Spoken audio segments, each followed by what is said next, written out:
All right. Good evening to everyone. I'm pleased to be our host for today. My very good name is Ojisan.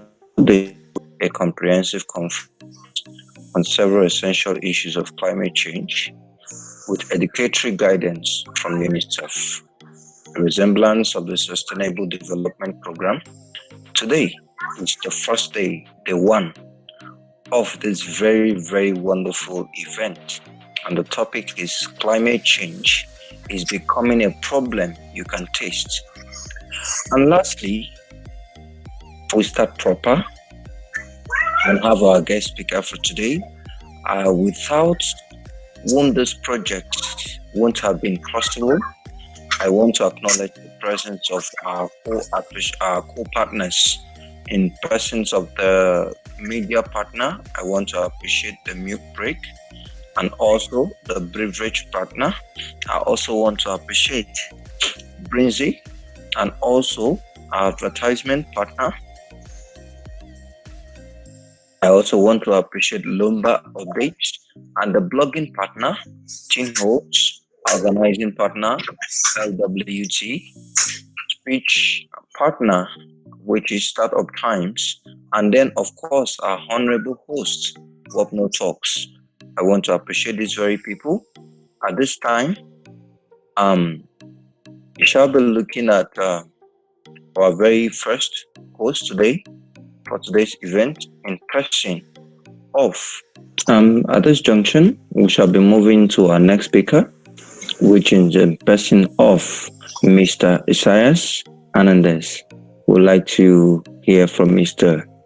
Isias Hernandez. So quickly, before you tell us what you have or what you have to say regarding today's topic, which I believe you already know the topic, I would like to quickly let our audience who will be watching thereafter now about a little about you, which is your biodata.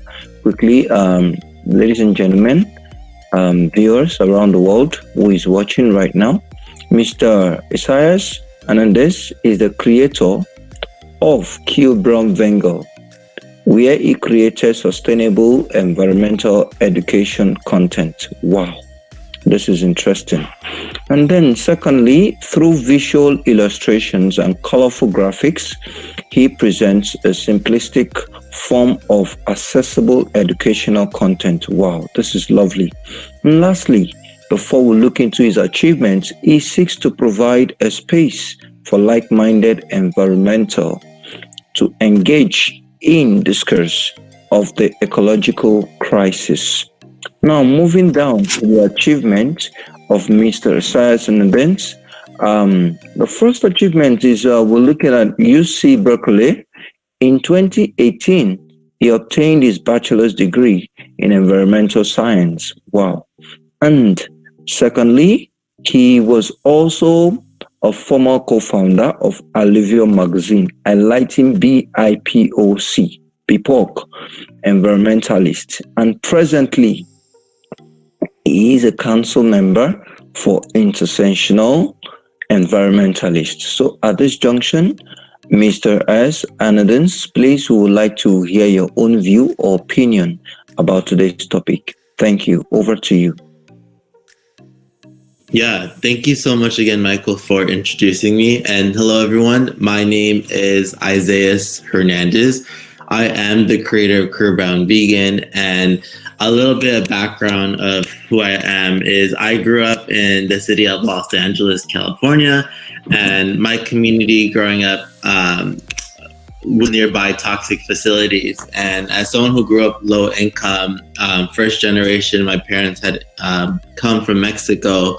I realized that there was a lot of inequities in my environment, such as the access to education, the access to clean water, the access to clean air.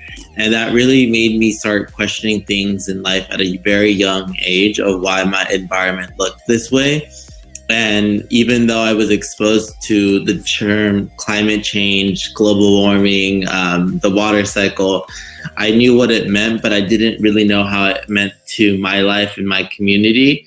And that really led me to ask more critical questions as I got older. And I realized that there is a term called environmental justice when I was 16, 17. that looked into fighting for communities to have the rights and access to clean air, water, and soil, because no one should ever have to live in a community that is poisoned. And so for me, that really stemmed my interest to get an environmental science degree, because I realized the importance for people to learn about education in the environmental field. And that, during that time, 4 years undergrad, I did research, I did other things with other environmental justice organizations, and realized that the work I was doing was really meaningful to me, but I didn't know how to translate it after I graduated. So when I was working full time, I created Queer Bound Vegan as a space for people to learn about environmentalism without having to feel ashamed to ask questions, and discuss very simplistic terms that didn't overbear anyone and didn't make anyone feel like they're insignificant, and dissect it by one. And slowly and surely, my community grew into a large community over this past year. And I'm very thankful for it. And through there, I feel like I've connected with so many amazing people, especially WAP No Talks. Thank you again for connecting me to this event to do this type of work. And now I released right now a free digital book on climate education for eco-learners, where you can download 18 free illustrations that depict environmentalists of color doing this type of work. And it's really fun introductory form for people just wanting to get the brief definitions of these types of work. As far as the topic goes, for me, I think that as we were talking about in this global environmental movement, that it's really important that we use language that's also accessible to a lot of people. And this doesn't have to come from people who don't go to college. And I think I've always strived the fact that, you should confidently engage in something you're really passionate into. And you don't always have to be an activist. I'm not an activist myself. I'm an environmental educator.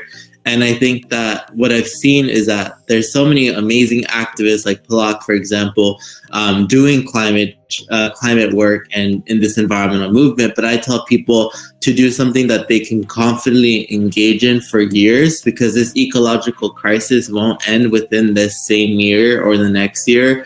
It's going to be an uphill battle. And so if we want to create a very long, sustainable form of environmentalism, that has to include people to be willing to understand where they can work, whether it be an artist, an educator, a videographer, a photographer, all of these types of different skill sets that you can do. And also you can focus in different types of environmental sectors. I know that some people do protesting, activism, other people do fashion design, some other people do veganism, for example, the advocacy for these industries. So I tell people to find where they can feel most aligned to and stick to it, while also making sure that they constantly remind themselves of how everything is interconnected. And as intersectional environmentalism was created by Leah Thomas around 6 months ago, I think the important things to remember is that we need to understand that everything is interconnected to this global environmental issue, and we cannot separate these things of being separate from the environment when they are all the same. So that's something that I really want to advocate for people. But also, when talking about globally, it's important that someone like myself that comes from the United States also helps those who come from countries that have been exploited for their natural resources, face different types of challenges that are more severe for this ecological crisis. And so my responsibility here in the West is to also advocate for my community, but also amplify and advocate those who don't come from the West, because most often not, those people are left out of this conversation for climate. They're not invited, hard to be invited to UN Sustainable Development or COP 21, 22. And so how do I make sure that these people have their platform? These people are continuously fighting for this movement. And that's something that I have been exploring myself the last year is how else I can you be a better educator for not just people in the United States, but for people outside of those countries that may not even speak English as their primary language. And I speak Spanish too. So that is something that I would want to do in the future. But knowing that there's a lot of great people and organizations doing this type of work really makes me happy. And I think that's pretty much what I have to say on this end, but I'm very thankful to be here today. Be your own environmentalist. You don't need to have a degree. You don't need to have experience doing this type of work. As long as your lived experiences, your cultural experiences, or indigenous wisdom and knowledge that is out there, that really makes sustainable environmental education. And I think that we need to also empower others around us, older generations and younger generations, to understand that this is an intergenerational movement and that we will not always let the youth feel the burden of this environmental impact, ecological crisis, and we have to work together collectively to see answers rather than just say the youth will take care of it. We try to help, we couldn't do this. So encouraging those who are older to also jump into this movement. Great. Lovely. I'm happy to hear this. I believe viewers out there after this time, I'm sure they will be able to understand that they need to do it by themselves, like encourage themselves by doing it by themselves. They will be able to encourage themselves and get it. It's just like taking the bull by the horn, if I get you right. So this is quite interesting. And